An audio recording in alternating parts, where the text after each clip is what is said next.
Hello everyone. This video is based on the important features of microeconomics. The reason for preparing this video is the concept of microeconomics is studied by the students at the undergrad level or in the undergrad courses. Even this subject has been introduced for the students who are pursuing a post-graduation course. So it's important to understand the meaning and the important components of microeconomics. So let's start. Microeconomics. Speak about the term economics. It's related with household management. Economics deals with unlimited wants and limited resources. But there are two important branches of economics, microeconomics and macroeconomics. In this video, we'll focus only on the concepts related to microeconomics. Now, when you speak about the term microeconomics, it's actually related with the word microscope. It can be related with the word microscope. I'm sure when you're in the school, and when you had the important subjects related to science, when you entered the lab of your school, you came across this apparatus, that is microscope. The main function of this particular apparatus is to analyze the details of a minute particle. The same logic can even be applied in case of microeconomics. Microeconomics is nothing but the microscopic study of all the important economic variables. Now, when I say it's microscopic study, it means it's a detailed analysis of all the important variables which we use in economics. So those variables, if you speak about examples related to the macroeconomic variables, examples are individual consumer, individual producer, price of a product, etc. So let's analyze the features of microeconomics first. The very first feature of microeconomics is study of individual units. In case of microeconomics, I will not focus on the entire group. I will focus only on a single consumer. Suppose at this particular moment, say 10 people are watching my video, I will not focus on all the 10 individuals. I will focus only on one individual. I will try to analyze the requirements of that particular individual. The same thing happens. There can be many consumers of a product in the market. In case of microeconomics, I will not consider all the consumers. I will focus only on one consumer. I will analyze the behavior pattern of that particular consumer. The same goes with an individual producer and the price of a product. It's study of individual units. A basic example which can be given in this case is when you enter a departmental store, you feel that CCTV is mainly for the safety reason or the security reason. Yes, safety and security they play an important role, or safety and security is a part of the entire, say, management of that particular departmental store. But through CCTVs, they even analyze the behavior of a consumer. Uh, they will actually check which products are analyzed by the consumer, which products are actually purchased by the consumer, and accordingly, the inventory management is decided later on. It's study of individual units. Here we will not focus, or in case of microeconomics, I can say that we will not focus on all the products which are sold in the market, all the sellers in the market. We'll focus on a single seller. We speak about a seller like Zara, the way we will actually analyze the way Zara is developing its business. We will analyze the way Zara is coming up with the marketing strategies. Then microeconomics deals with price theory, or it's also known as price theory. Because the moment you speak about the price of a product, the very first question comes in your mind is, how is the price decided? People will say that price is decided on the basis of demand and supply. Demand is related with microeconomics. Supply is related with microeconomics. So while deciding the price of a product, we will actually analyze the demand and supply conditions of the market, and that will decide the price of the commodity. Microeconomics is related with partial equilibrium analysis. Now, when I say partial, it means I will not focus on all the variables, I will focus only on some parts. I will not focus on all the consumers. I will focus on a single consumer. I will not focus on all the producers. I will focus on a single producer. I will not focus on all the firms in an industry. I will focus only on one single firm. And I will try to analyze the balance, because when you speak about the term equilibrium, it's nothing but you're trying to maintain some balance between two different variables. Equilibrium price is basically a balance between demand and supply. The point at which demand is equal to supply will help you to decide the equilibrium price. So here, in case of microeconomics, we generally analyze the equilibrium price, the equilibrium quantity, the equilibrium output by trying to maintain a balance between two different variables. Economics is or microeconomics is based on ceteris paribus. The simplest meaning of the term ceteris paribus is other things being equal. If you analyze all the important laws of economics, they are based on many assumptions. So microeconomics will follow those laws only when those assumptions are fulfilled. And microeconomics also follows the concept of laissez-faire policy. Laissez-faire policy means there is minimum government intervention. In fact, many times it's even written that there is no government interference. Microeconomics assumes that the intervention or the interference of the government is limited. A government has limited rules and regulations related to production and consumption.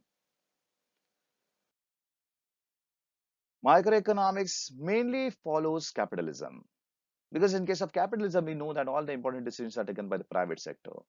The main aim is to earn profit. So here it is said that when it comes to business decisions such as what to produce, how to produce, it's important to have that particular freedom while taking all these decisions. And you'll get that particular freedom only when capitalism is followed in the economy. Microeconomics always aims at full employment. Now, people they sometimes ask me this particular question: why full employment? Because employment is something related to macroeconomics. Now, here when I use the term full employment, it's related with microeconomics. Here, full employment means all the resources are utilized to the maximum extent. Because people they assume that full employment means each and every person or each and every citizen of the country is employed, but that's not the case.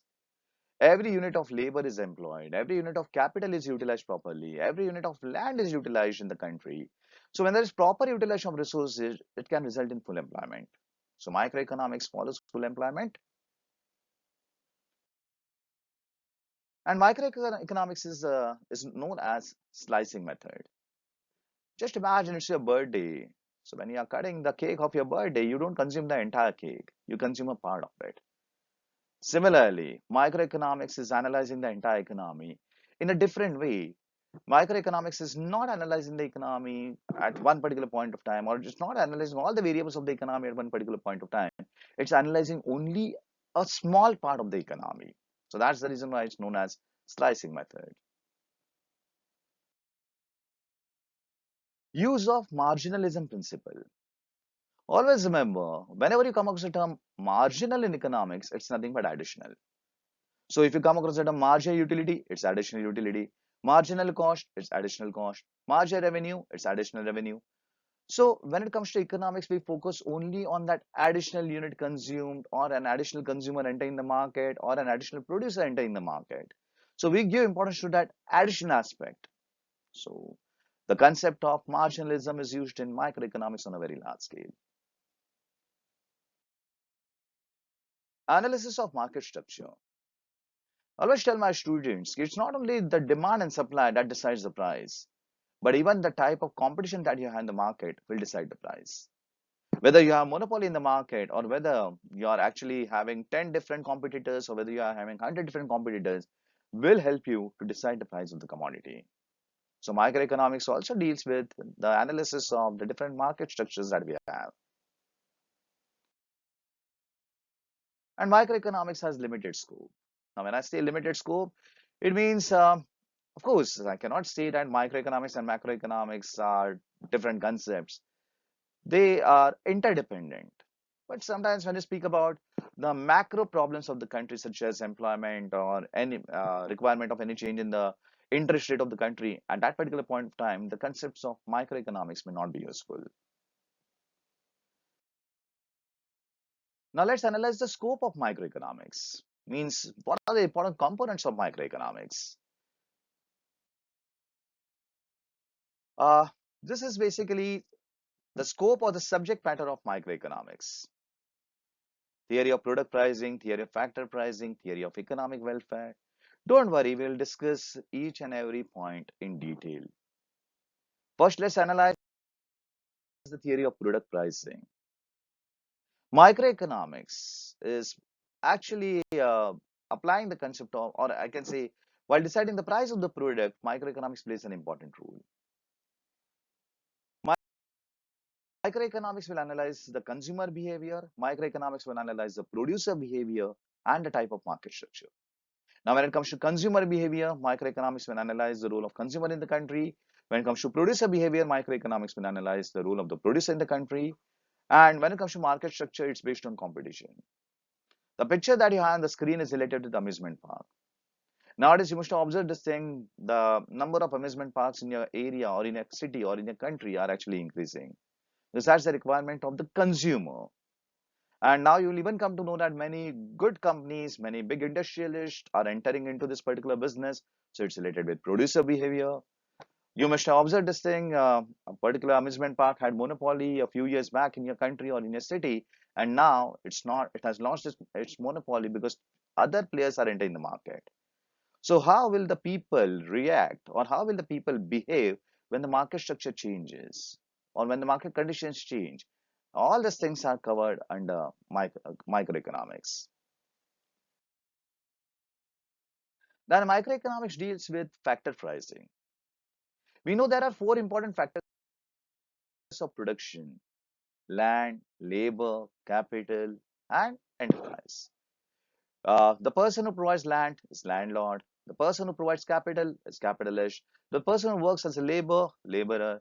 And the person who is managing your enterprise is entrepreneur. So when it comes to land, labor, capital, or enterprise, these factors of production will never provide the service free of cost. Definitely, you have to pay some money to these factors of production to get the service from them. So if you are getting land, you have to pay rent. If you are getting labor, you have to pay wages. If you are getting capital, you have to pay interest. And someone is managing your business, definitely you have to share your profits with that particular person. So what should be the rent of the land? What should be the wage rate? What should be the rate of interest? What should be the rate of profit? Everything is calculated by microeconomics. Take up the example of a cafe, a coffee shop in your area.